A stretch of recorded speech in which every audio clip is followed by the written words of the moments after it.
ban là cái quá sườn luôn này trên Naath sẽ bắn cái gì đây hawk có goro baraj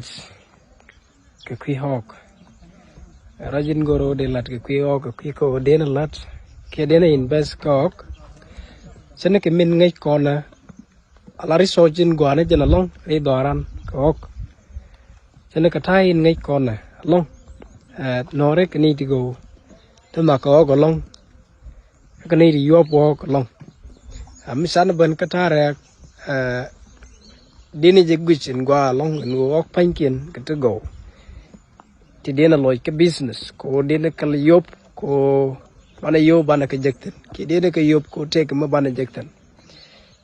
min nyam gwa ko e wok mi sig yop chita ke dur to go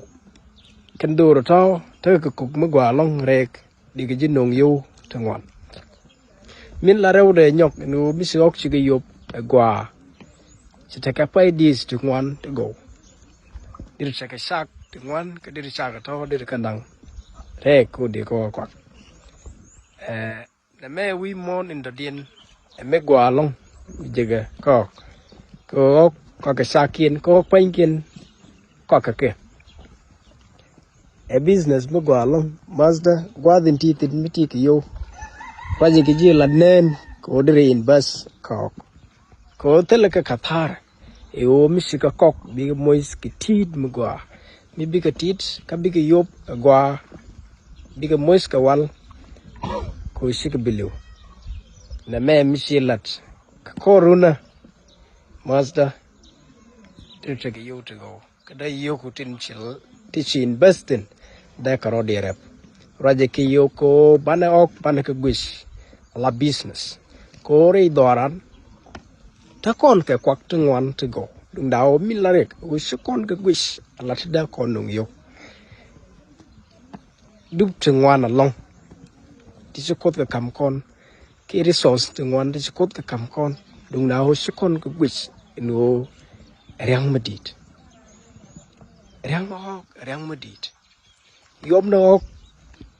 kêu kenyan business yom no ko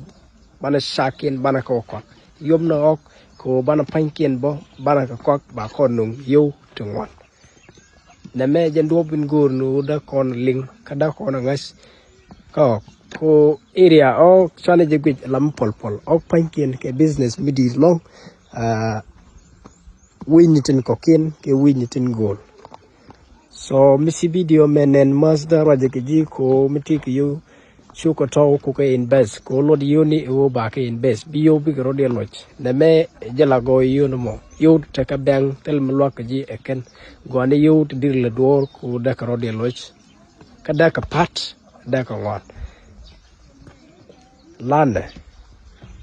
landa ko na invest ke area ok jen mas jen gore o de kam kon ko kona invest ko ke resource ni tin go na kan long tin je ko kon bless ke ka ngas ka kon win mon in the din ke ko no bana ke yop ka ta technology ka ko te ke ma bana jekta